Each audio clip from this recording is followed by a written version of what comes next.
दोस्तों, अब हम क्षेत्रमिति में 2D के और भी क्वेश्चन करेंगे इस वीडियो में। और जो लोग पहली बार ये वीडियो देख रहे हैं तो मेरा आपसे रिक्वेस्ट है कि प्लीज आप इससे पहले के फर्स्ट और सेकंड वीडियो देखें, उसके बाद इस वीडियो को देखिएगा। और आपको वीडियो मेरा कैसा लगता है जरूर मुझे बताइएगा। यदि अच्छा लगता है तो सब्सक्राइब कीजिएगा और लाइक कीजिएगा, और यदि नहीं लगता है तो डिसलाइक कीजिएगा।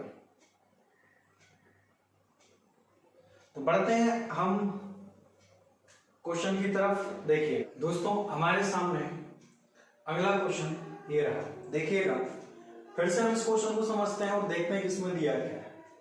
एबीसी कोई समद्विबाहु त्रिभुज इस प्रकार है। एबीसी कैसा त्रिभुज है? आइसोलेस है, समद्विबाहु त्रिभुज है। ये किस प्रकार है कि AB equal to BC equal to 8। मतलब हम जानते हैं कि समद्विबाहु त्रिभुज जो होता है उसमें दो भुजाएं कैसी होती हैं? बराबर होती हैं। आइसोलेशन ट्रायंगल में टू साइड्स इक्वल होती हैं। और वो कितने सेंटीमीटर की दी है? 8 सेंटीमीटर की। इसमें ये भी क्लियर दिया है कि एंगल ABC इज 90 डिग्री। जो ABC है वो 90 डिग्री है। मतलब ये समद्विबाहु त्रिभुज कौन सा होगा? समकोण होगा, क्योंकि एक एंगल कैसा है इसमें? 90 डिग्री है। B से AC पर खींचे गए लंब की लंबाई याद करना है। मतलब B से हमें AC पर एक लंब खींचना है और उस लंब की हमको लंबाई फाइंड करना है। तो देखिएगा यहाँ पर सबसे पहले हम इसका पिक्चर बनाते हैं, क्योंकि हमें इसका पहले डायग्राम समझ में आना चाहिए। तो देखिए,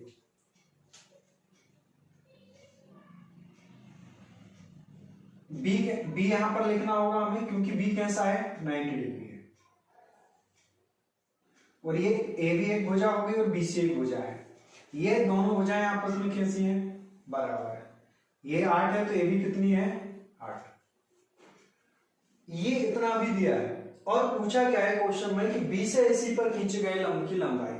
मतलब ये जो B है AC पर यहां से लंब आप कुछ इस प्रकार से खींचेंगे, राइट? तो इस लंब की लंबाई आपको बताना है क्या होगी।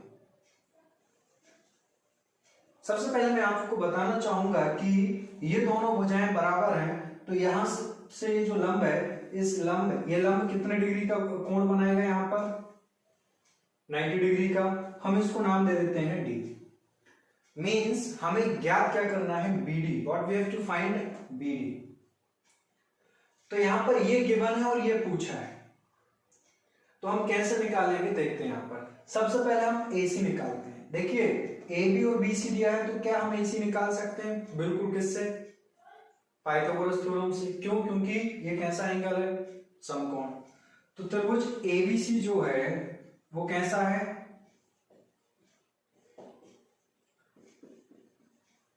समकोण है। समकोण में क्या होता है? कर्ण का वर्ग मतलब AC का वर्ग बराबर AB का वर्ग प्लस BC का वर्ग। तो AC का स्क्वायर इक्वल टू AB मतलब 8 का स्क्वायर कितना होगा? 64। BC का कितना है? 8, तो AB कितना होगा? 64। अब हम इनको कैसे लिख सकते हैं? देखिए AC का स्क्वायर या तो मैं जोड़ दूं या 2 इंटू 64 लिख दूं, एक ही बात है। क्योंकि मैं इसको जोड़ूंगा तब भी वही आएगा और मैं 2 से मल्टीपल करूंगा तब भी। मैं ऐसा क्यों लिख रहा हूं वो देखिए आगे, क्योंकि हम इसका जब स्क्वायर निकालेंगे तो AC इक्वल टू कितना आ जाएगा? 64 का स्क्वायर कितना हो गया? 8। और ये क्या हो गया? √2। तो AC की वैल्यू हमको कितनी मिल गई है? 8√2। ये पूरा जो AC है उसकी वैल्यू हमें 8√2 है। तो आप समझ, ये आप डायरेक्ट भी निकाल सकते थे, क्योंकि ये दोनों भुजाएं कैसी हैं? बराबर हैं। तो ये एक प्रकार का ये कैसा वर्ग कह सकते हैं। ये वर्ग का विकर्ण क्या होता है? H। और डायगोनल क्या होता है? √2a होता है कि नहीं? तो आप डायरेक्ट भी कर सकते थे। ये डायरेक्ट कब कर सकते हैं? जब हम उतना प्रैक्टिस करेंगे। This is the right way. जितना आप प्रैक्टिस करेंगे उतना बेस्ट। तो यहां पर यदि हम DC की बात करें तो ये हाफ हो जाएगा, 4√2 हो जाएगा। तो हमारा जो DC है वो कितना आ गया? 4√2। BC कितना है? 8। अब आप समझिएगा ये 90 डिग्री का एंगल यहां बन रहा है, तो अगेन त्रिभुज BDC, AB समकोण है या नहीं? तो इस समकोण त्रिभुज में पाइथागोरस थ्योरम से हम BD आसानी से निकाल सकते हैं। देखिएगा कैसे। तो त्रिभुज BDC कैसा है?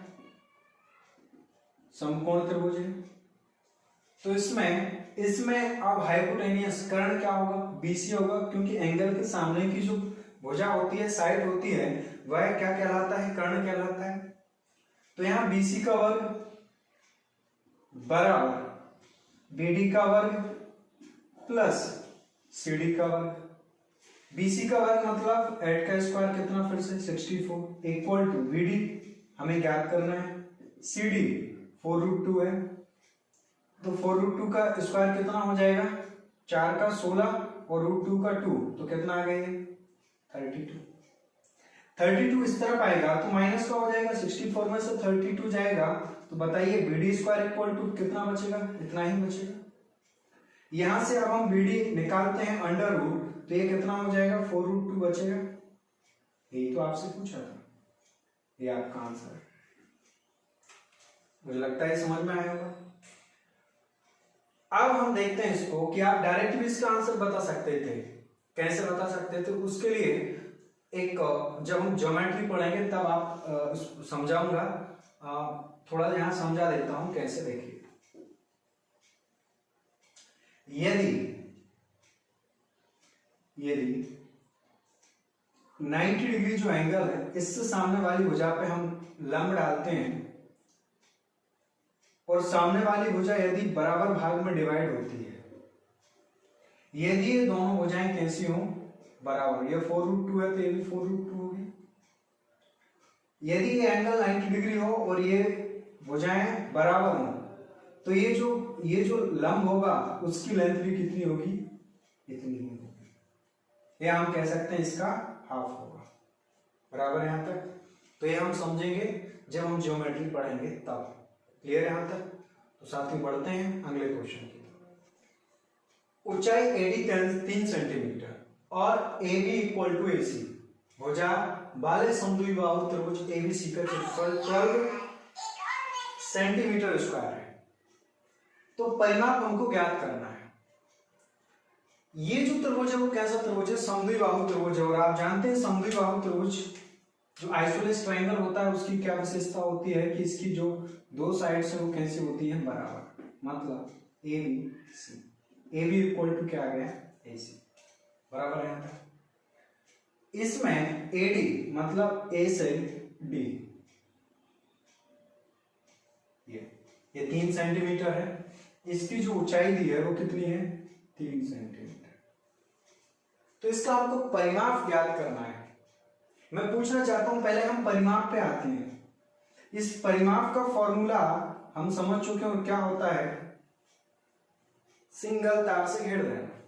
सपोज ये A है, ये A है और ये B है, तो इसका फॉर्मूला क्या होगा? 2A + B होगा कि नहीं? तो हमें ज्ञात क्या करना है? A पता हो, यदि B पता हो, A पता हो और क्या पता हो? B। वैल्यू पुट करके बताइए, पेरीमीटर फाइंड कर सकते हैं? नहीं, बिल्कुल कर सकते हैं। ये कहां से फाइंड करेंगे देखते हैं। अब हमको दिया क्या है? ABC का क्षेत्रफल दिया है, राइट? और त्रिभुज ABC का जो क्षेत्रफल है वो कितना दिया है? 12 सेंटीमीटर स्क्वायर। देखिए स्क्वायर लगा है तो क्षेत्रफल ही होगा। 3 दिया हुआ है, B फाइंड करना है। कैसे करेंगे?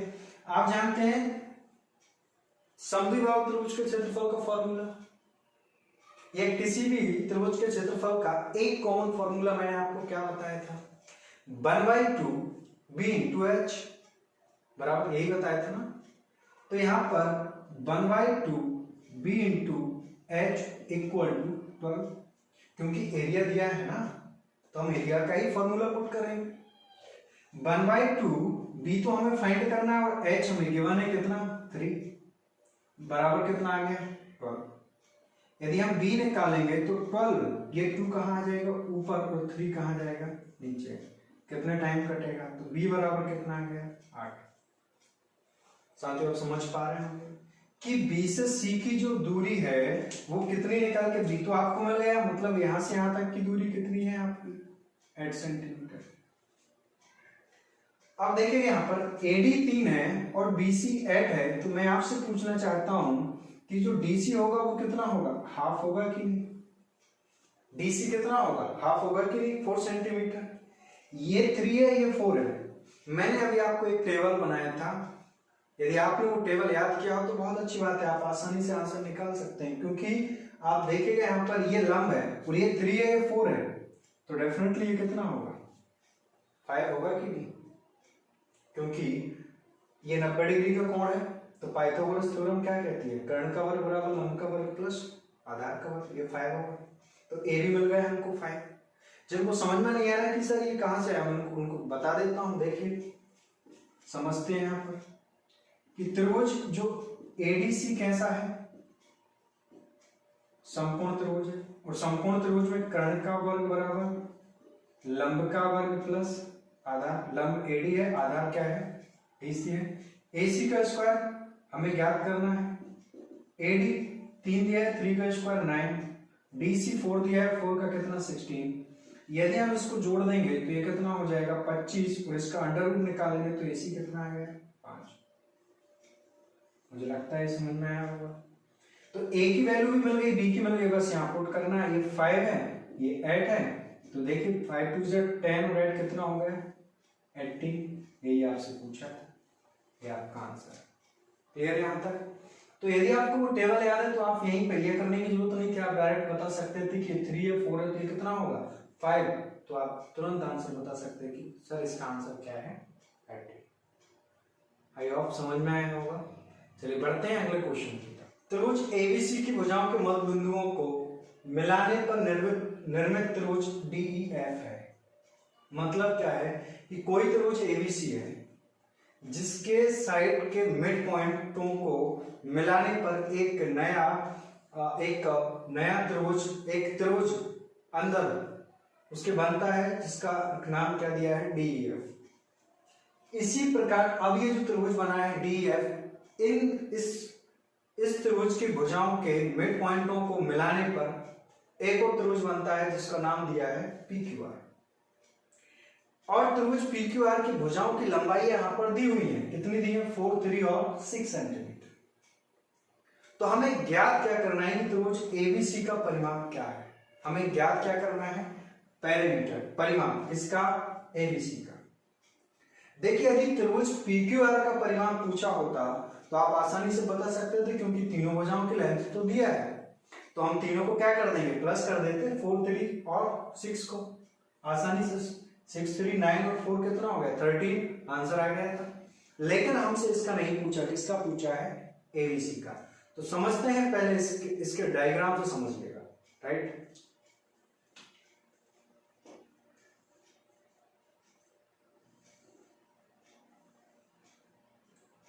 ये त्रिभुज एबीसी है, एबी का मिड पॉइंट मान लिया हमने ये है, बीसी का मिड पॉइंट ये है, और इसका मान लिया हमने ये है, राइट। यदि हम इनको जोड़ते हैं या इससे जो त्रिभुज बनेगा वो कुछ इस प्रकार से बराबर, जिसको डी ई और एफ नाम दिया है। अब ये जो त्रिभुज बना है इसके भी मिड पॉइंटों को जोड़ के एक त्रिभुज बनाना है। ऐसा मैं नहीं कह रहा हूं, क्वेश्चन में लिखा है। ये इसका मिड पॉइंट, ये इसका और इसका, ये हमने, तो इस त्रिभुज का नाम क्या आ गया, पी क्यू और आर। तो यहां पर जो लेंथ दी है वो किसकी दी है, त्रिभुज पी क्यू आर की। सपोज पी क्यू 4 है तो क्यू आर पी आर कितना है 3, तो क्यू आर कितना होगा 6 बराबर। तो पी क्यू आर का पेरीमीटर तो हम निकाल सकते थे, लेकिन इसका नहीं पूछा, एबीसी का पूछा। तो इसके लिए आपको थोड़ा सा समझना होगा। क्या समझना है, देखिएगा, किसी भी त्रिभुज के यदि हम मध्य बिंदुओं को मिलाते हैं तो एक त्रिभुज बनेगा। तो ये जो भुजा है, सपोज इसको नाम मैंने एबीसी और इसका नाम पीक्यूआर दे दिया, तो AB की जो लेंथ होगी, सपोज इसकी लेंथ आपको 12 दिया है, किसका, AB का, तो इसके सामने वाली जो भुजा होगी वो कौन सी होगी, QR होगी। ये इसकी कितनी होगी, हाफ। तो इसके अंदर जो त्रिभुज बन रहा है उसके सामने वाली भुजा क्या होगी, हाफ, या हम कहेंगे इसके बाहर वाली भुजा कितनी होगी, 2 गुनी, 2 टाइम। अगर ये 18 है ये, तो ये कितना होगा, 9। यदि मान लेते हैं ये 10 है AC, तो ये कितना होगा, 5, हाफ होगा। तो मैं आपसे पूछना चाहता हूं कि जब ये आधा होगा तो इसका परिमाप और ABC का परिमाप, इसका मतलब ये भी है कि इसका परिमाप भी इसका हाफ होगा, मतलब त्रिभुज PQR का परिमाप ABC के परिमाप का हाफ होगा कि नहीं, क्योंकि इनको हमें प्लस ही तो करना है। आया समझ में? तो आपने क्या समझा कि किसी भी त्रिभुज के मध्य बिंदुओं को मिलाने पर जो त्रिभुज बनता है उसके सामने की भुजा वो कैसी होती है, हाफ होती है। बराबर यहां तक? तो यहां पर देखिए हम इसको समझते हैं। जैसे अगर यदि हम बात करें इसके पैरामीटर की, तो हम इसको जोड़ देंगे, 12 और 18 कितना हो जाएगा आपका, 30, और 10 कितना हो गया, 40 हो गया। तो इसका कितना होना चाहिए, त्रिभुज ABC का जो पेरीमीटर है वो कितना है आपका, 40 है। तो आप बताइएगा त्रिभुज PQR का पेरीमीटर कितना होगा, 20 होना चाहिए कि नहीं, देखते हैं है या नहीं। तो हम जोड़ते हैं यहाँ पर 6 और 5 11 और 9 कितना हो गया, 20। आया समझ में? तो बस इसी प्रकार अब हम इसको सॉल्व कर लेंगे।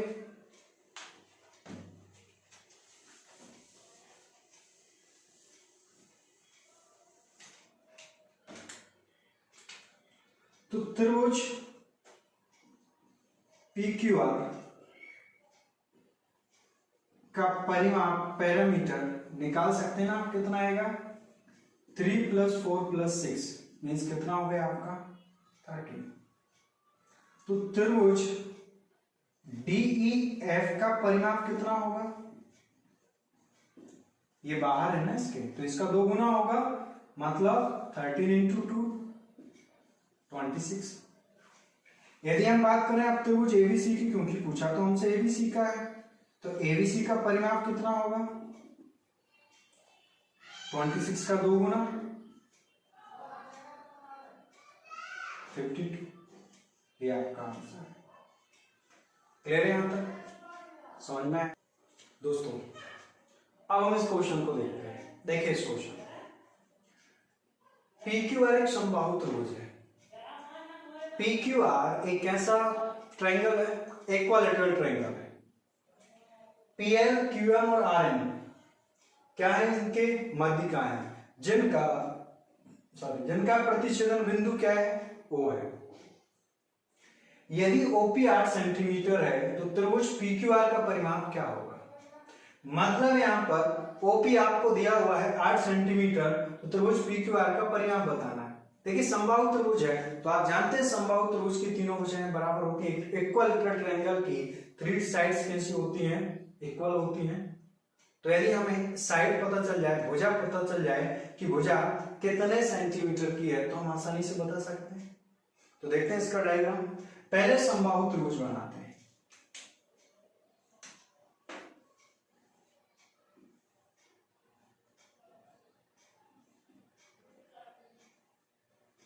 PQR है, कौन सा त्रिभुज है ये, PQR, राइट।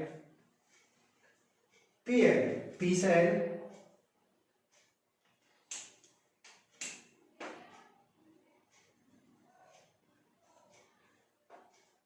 Q से M,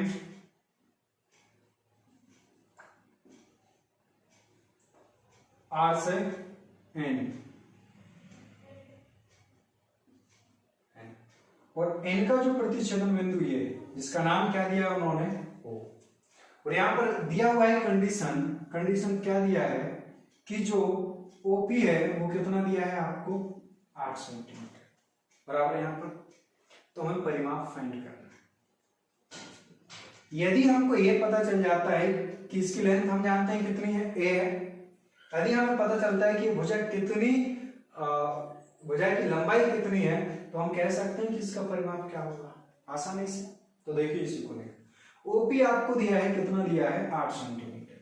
साथ ही में यहाँ पर एक चीज आपको फिर याद रखना पड़ेगा, वो क्या है, देखिएगा। ये सब चीजें मैं आपको जब हम ज्योमेट्री पढ़ेंगे तब समझाऊंगा। पर अभी ये आ रहे हैं इसलिए इनको समझना जरूरी है। जब भी किसी त्रिभुज की ये मात्रिका जिस बिंदु पर मिलती है तो ये मात्रिका हम देख पा रहे हैं दो भाग में डिवाइड हो रही है। जैसे PL एक मात्रिका है, राइट, तो इसके दो भाग, एक OP हो गया और एक क्या हो गया, OL हो गया। R और N एक मात्रिका है, ये दो भाग में डिवाइड हो गई, एक RO हो गया और एक ON हो गया। उसी प्रकार QM की यदि हम बात करें तो QM में QO और OM है, तो ये दो भाग में डिवाइड हो गए। तो ये दोनों भाग में जब डिवाइड हुए हैं तो ये किस रेशो में डिवाइड होती हैं वो हमें याद रखना है। तो देखिए वो किस रेशो में डिवाइड होती हैं। ये ऊपर वाला यहां से लेकर ये जो रेशो वाली 2, ये 2 है, तो ये कितना होगा 1। मतलब हम ये कह सकते हैं कि 2:1 के रेशो में ये डिवाइड होते हैं। बराबर यहां तक और समझते हैं। मतलब OP अपॉन OL, ये इसके दो भाग, OR upon ON equal to OQ upon ON, बराबर क्या रेशो होगा 2:1 का। मतलब ये दो है तो ये हाफ होगा। तो आप समझ गए होंगे यहां पर कि ON की लंबाई कितनी होगी, इसकी हाफ हो जाएगी 4। तो इसलिए PL कितना हो जाएगा 8 + 4 इक्वल टू कितना आ गया 12 सेंटीमीटर। तो हम समझ पा रहे हैं कि P से L की जो दूरी है, जो लंबाई है वो कितनी आ गई है 12 सेंटीमीटर। अब ये 12 सेंटीमीटर है तो हमें लंब तो मिल गया है, PL कितना 12 सेंटीमीटर, 12 आ गया, मतलब हमें लंबाई कितनी मिल गई 12। अब हम जानते हैं कि समबाहु त्रिभुज में H बराबर क्या होता है √3/2a होता है नहीं। H कितना मिल गया हमको 12 √3/2a। इससे हमें किसकी वैल्यू मिल जाएगी a की वैल्यू, तो हम निकाल लेते हैं यहां से a की वैल्यू। तो a इक्वल टू ये 12 था, ये 2 कहां जाएगा इसके मल्टीपल और 3 कहां जाएगा इसके नीचे। बराबर यहां तक। तो हम इसका परिमेयकरण कर देते हैं, 12 दूनी 24 √3 अपॉन ये √3 तो था ही, इसका हम ऊपर नीचे गुणा कर देते हैं। तो a बराबर ये 3 हो जाएगा और ये हम इसको काटेंगे, कितने टाइम कटेगा 8 बार में। तो a बराबर कितना आ गया 8√3। तो हमें पता चल गया इसकी लंबाई कितनी आ गई 8√3। लेकिन ये नहीं पूछा था हमसे पूछा क्या है परिमाप। तो परिमाप क्या होगा इसका, आप जानते हैं परिमाप क्या होता है 3a होता है। तो a कितना है आपका 8√3, तो कितना हो जाएगा 24√3, ये आपका आंसर है। मुझे लगता है यहां तक समझ में। तो दोस्तों अगला क्वेश्चन ये रहा। एक कमरा 20 मीटर लंबा और 15 मीटर चौड़ा है। एक कमरा है जिसका लेंथ दिया है और विड्थ दिया है। इसके फर्श पर 60 सेंटीमीटर चौड़ी दरी बिछाने का खर्च क्या आएगा। इस फर्श पे क्या बिछाना है आपको, दरी बिछाना है ना, और दरी की चौड़ाई कितनी दी है 60 सेंटीमीटर। और उसमें यह भी कहा है कि 20 रुपए प्रति मीटर की दर से दरी बिछाने पे कितना खर्च आएगा। हम जानते हैं 1 मीटर दरी का मूल्य कितना है, खर्च कितना है 20 रुपए। तो हमको ये पता चल जाए कितना लंबा दरी हमको चाहिए, उससे हम मल्टीपल कर देंगे 20 से, आंसर आ जाएगा। और इसका हमें चौड़ाई दिया हुआ है कितना 60 सेंटीमीटर। यही मैंने आपको बताया था, ध्यान से देखिएगा, यहां मीटर दिया, यहां मीटर दिया और यहां सेंटीमीटर। मतलब जो कमरा है उसका लेंथ और विड्थ मीटर में है और दरी का विड्थ जो दिया है वो सेंटीमीटर में है। और एक और अच्छी बात कि ये जो खर्च आ रहा है ये किस में दिया है, मीटर में दिया है। इसलिए हम सेंटीमीटर को किस में कन्वर्ट करेंगे, मीटर में। यहां तक समझ में आया। तो पहले हम समझते हैं कि कमरे का क्षेत्रफल कितना है। अरे भाई जितना कमरे का क्षेत्रफल होगा उतना ही तो दरी का होगा, क्योंकि दरी किस पर बिछाना है, कमरे। और आप जानते हैं कमरे का क्षेत्रफल मीन्स फर्श का क्षेत्रफल, राइट। देखते हैं हम यहां पर कमरे के फर्श का क्षेत्रफल।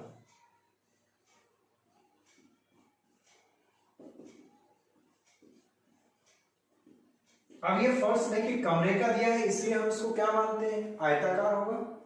और आयत का फॉर्मूला क्या होगा, लंबाई गुणा चौड़ाई होता है, मतलब 20 इंटू 15 तो कितना हो जाएगा 300 मीटर स्क्वायर बराबर है।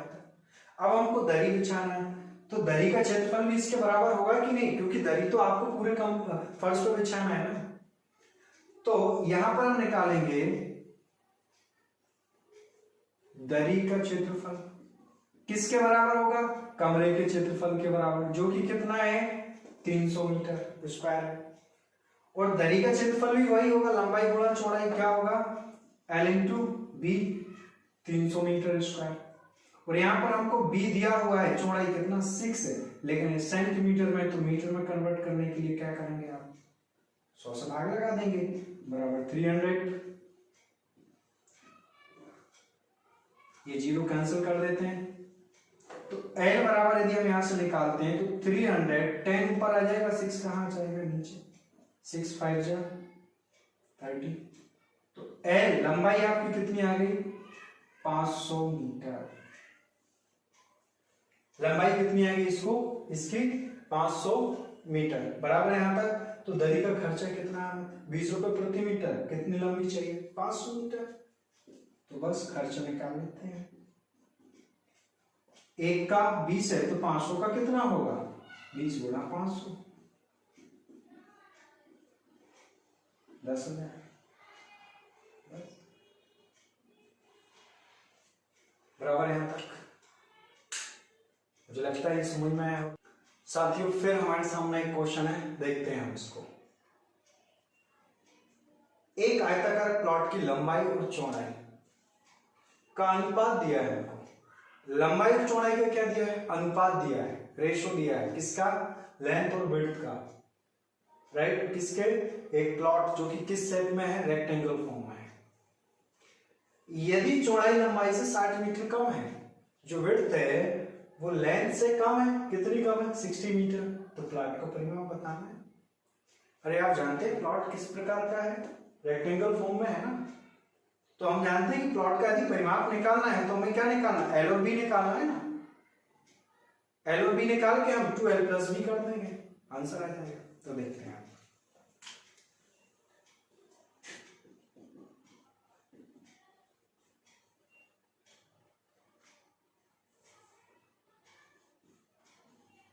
लंबाई 8 और चौड़ाई 5, पीछे क्या लगा दें x, क्यों लगा दें x, रेशो दिया है, x की वैल्यू मिल जाएगी तो बस लंबाई मिल गई और चौड़ाई मिल गई।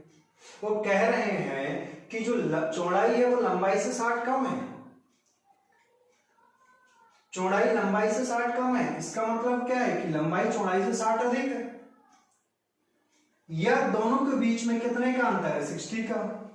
तो यदि आप लंबाई में से चौड़ाई माइनस कर देंगे तो मैं पूछना चाहता हूं कितनी होना चाहिए उसकी 60 मीटर होना चाहिए कि नहीं। याद रखिएगा जब भी क्वेश्चन इस प्रकार का आता है कि कम हो या अधिक हो, कम हो या अधिक हो, मोर या लेस, तो इन सब का मतलब होता है अंतर, डिफरेंस। तो लंबाई आपकी 8x थी, चौड़ाई 5x है इक्वल टू 60, ये कितना बचेगा 3x इक्वल टू 60, तो x इक्वल टू हम 3 से काट देंगे 20। तो यहां से हम लंबाई निकाल सकते हैं, कितना होगा वैल्यू पुट कर दीजिए, कितना 20 160 आ गया। उसी प्रकार यहां पर पुट कर देंगे, कितना आ गया 100 आ गया, बराबर यहां तक। अब हमसे इसका परिमाप पूछा है तो आप समझ रहे होंगे परिमाप आसानी से बता सकते हैं, क्या होता है 2L प्लस B, L कितना है आपका 160 प्लस 100, तो कितना हो जाएगा ये 2 इंटू 260 गुना करेंगे, ये आंसर है 520। मुझे लगता है यहां तक समझ में आया होगा। अब हम करते क्या है, देखिए मैं इसलिए आपको बोला था जब मैं रेशो का अनुपात से अनुपात का वीडियो डालूंगा आप जरूर देखिएगा, ये क्वेश्चन के आंसर हम बहुत आसानी से बहुत जल्दी कर सकते हैं, ठीक है।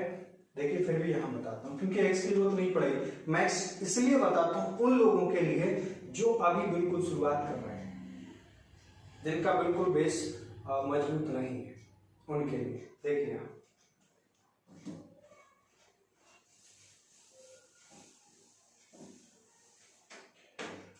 यहीं से निकाल सकते हैं, रेशो किसका दिया था, लेंथ और विड्थ का, और ये कम है, हमने समझा कम मीन्स अंतर, तो यहीं पे अंतर निकाल लेते हैं ना।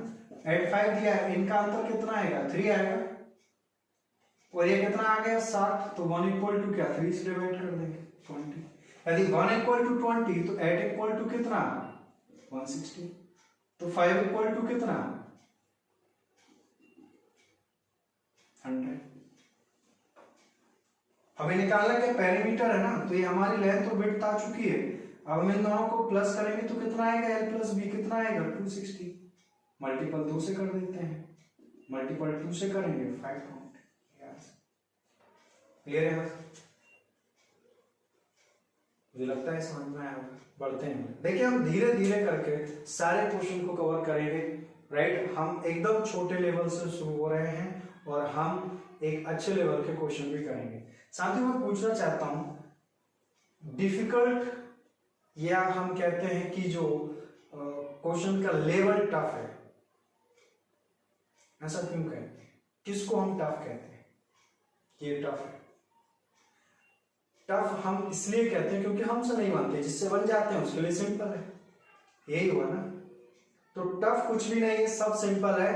टफ ये है प्रैक्टिस, यदि आप प्रैक्टिस करेंगे तो सब सिंपल है, टफ कुछ नहीं है। मैं वही बता रहा हूं कि यदि हमसे बन गया तो सिंपल है, नहीं बना तो टफ है, तो कैसा भी क्वेश्चन हो, ठीक है।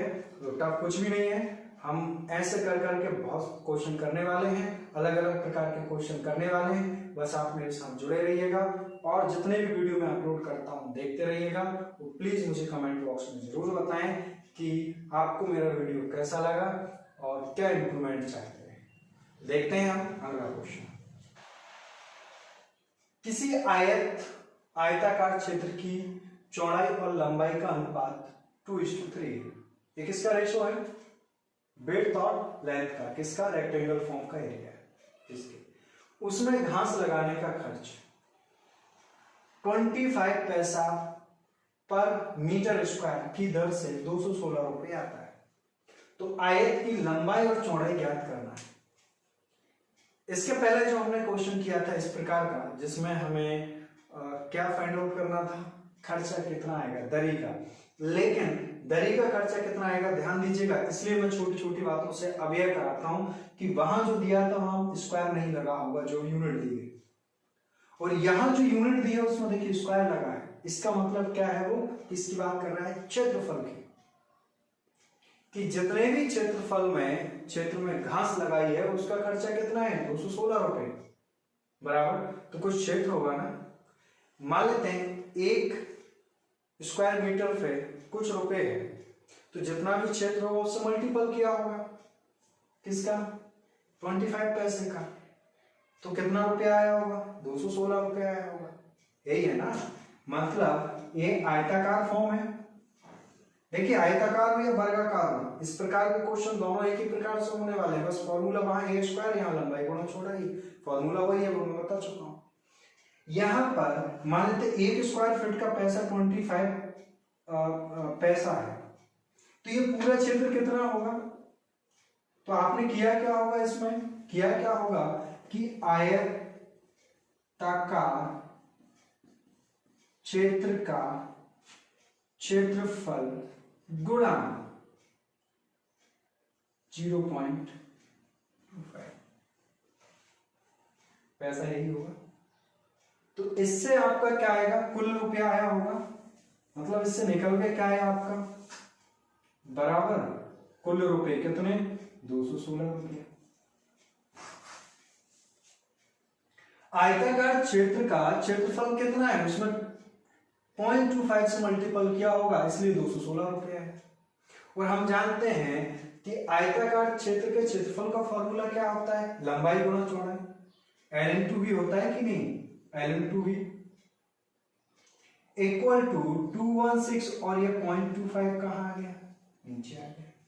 तो ये क्या निकल के आया, देखिए यहां से ये क्या निकल के आया, क्षेत्रफल आ गया। और एल और बी का रेशो कितना दिया है, 2:3।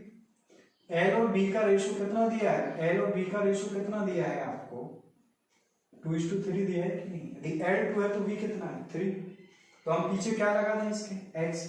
मैं एक्स से क्यों वो बताता हूं, क्योंकि अधिकतर स्टूडेंट कहां गलती कर लेते हैं कि डायरेक्ट 2:3 तो वैल्यू पुट कर लेंगे, लेकिन यहाँ एक्स और एक्स को मल्टीपल करने पर स्क्वायर आता है, क्या आता है, स्क्वायर आता है।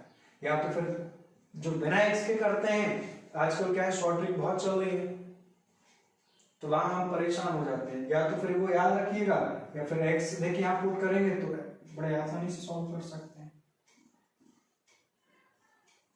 0.25 बराबर, यहाँ तक पॉइंट हटाएंगे तो ऊपर 100 हो जाएगा। 3 2 जा कितना होता है, 6, और एक्स का एक्स में स्क्वायर। या आप चाहें तो कितनी बार 4 टाइम काट सकते हैं, 216 इंटू 4/3 2 जा 6 कहाँ गया, नीचे 6 से काटते हैं, 6 3 18 3 6 6 36। हमें स्क्वायर लेना है, इनका मल्टीपल मत कीजिएगा। देखिए सिंप्लीफिकेशन भी आपको आना चाहिए कब काम कैसे करना, क्योंकि हम जानते हैं इसका अंडर रूट लेना है, और 36 का भी होता है और 4 का भी होता है। तो x बराबर इसका कितना हो जाएगा 6, और इसका कितना हो जाएगा 2, तो x बराबर कितना आ गया, 12 आ गया। x बराबर 12 आ गया। तो आपसे पूछा क्या है, लंबाई तो पूछी है, लंबाई कितनी थी, 3x 2x, लेंथ और विड्थ, राइट। तो लंबाई कितनी थी, 3x 3 इंटू 12 36, और चौड़ाई कितना था 2x 2 इंटू 12 24। ये आपके आंसर बराबर है। तो वही है कि क्वेश्चन में दिया क्या है वो पता होना चाहिए, और जो दिया है वो आप लिख लीजिए, वो आप लिख लीजिए, हम आंसर कर सकते हैं, बराबर है तक। अब ये यदि हम ये सब चीजें पता है तो हम और जल्दी कैसे कर सकते हैं कि हम डायरेक्ट ये इक्वेशन बना सकते हैं, डायरेक्ट ये इक्वेशन लिख सकते हैं, जिससे हमें पता चल गया x की वैल्यू ये है, और फिर हमें देखने की जरूरत नहीं, बस यहाँ मल्टीपल करके ऑप्शन देख के टिक कर देंगे, बराबर। चलिए बढ़ते हैं अगले क्वेश्चन की तरफ, समझते हैं। एक आयताकार हॉल की सतह 8:6 के फॉर्म में है, मतलब क्या है कि यदि लंबाई 8 है तो चौड़ाई कितनी होगी 6, तथा फर्श पर वर्गाकार टाइल्स बिछवानी है। अब जो फर्श है उस पर टाइल्स बिछवानी है, इसका मतलब कि नौकरी मिल गई है ना, जिसको नौकरी मिल गई है वो टाइल्स बिछवाने लगा। तो आप भी अच्छा पढ़िएगा, मेहनत कीजिएगा कि नौकरी जल्दी आपकी लग जाए, और हम भी अपने मकान में अच्छे अच्छे टाइल्स लगवाएं। तो देखिए यहाँ पर वो क्या करवा रहा है, एक वर्गाकार टाइल्स बिछवानी, मतलब जो टाइल्स है वो कैसे हैं, वर्गाकार, जिनका सेट किस फॉर्म का है, वर्गाकार, स्क्वायर फॉर्म है। स्क्वायर फॉर्म का मतलब कि उसकी चारों साइड्स कैसी होंगी, इक्वल होंगी, समान, जिसका विकर्ण 10√2 सेंटीमीटर है। किसका विकर्ण, किसका डायगोनल 10√2 है, उस टाइल्स का। तो कुल टाइल्सों की संख्या बताना है कितनी है, कुल टाइल्सों की संख्या बताना है कितनी है। अब आप समझ रहे होंगे एक क्वेश्चन कि टाइल्सों की संख्या पूछा है और फर्श पर टाइल्स बिछाना है, तो पहले क्या बताना होगा कि टोटल उस फर्श का क्षेत्रफल क्या है, भाग किससे देना है, एक टाइल्स के क्षेत्रफल से। तो क्या निकल के आ जाएगा, टाइल्सों की संख्या, मतलब फर्श का कुल क्षेत्रफल कितना है उसमें विभाजित करना है किससे, एक टाइल्स के क्षेत्रफल से, तो हमें क्या मिल जाएगा, टाइल्सों की संख्या। बस देखते हैं यहां पर,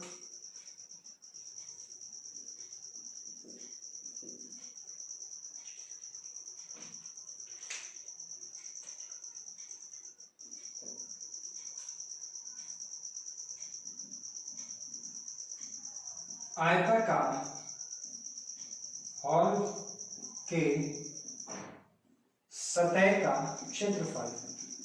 तो देखिए किस प्रकार का है, रेक्टेंगुलर फॉर्म में है, ये लेंथ है, ये विड्थ है, तो आपका कितना हो गया 48 मीटर, और ये सेंटीमीटर में दिया है। फिर से देखिए आप, वहां मीटर है यहाँ सेंटीमीटर है, तो क्यों ना हम इसी को अभी कन्वर्ट कर लें, तो इसमें 100 से गुणा करेंगे 800, इसमें 100 से गुणा करेंगे तो ये कितना हो जाएगा आपका 4,80,000 बराबर। यहां पर ये किस में आ गया आपका, अब सेंटीमीटर। क्यों निकाले सेंटीमीटर में, क्योंकि ये सेंटीमीटर में है। अब हम निकालेंगे कि एक टाइल्स का क्षेत्रफल, जरा डायग्राम से समझ लीजिएगा साथ में। ये हॉल है जिसका क्षेत्रफल कितना आया है 4,80,000 सेंटीमीटर स्क्वायर, 4 टाइम 0। एक टाइल्स आप वर्गाकार लगा रहे हैं, मान लीजिए एक टाइल्स है और इसका विकर्ण दिया है ये, तो क्या हम इस विकर्ण से कितना दिया है आपको 10√2, तो क्या इस विकर्ण से हम लेंथ फाइंड कर सकते हैं ए, बिल्कुल। तो यहां से हम टाइल्स का क्षेत्रफल, तो हम सबसे पहले टाइल्स की भुजा निकालते हैं।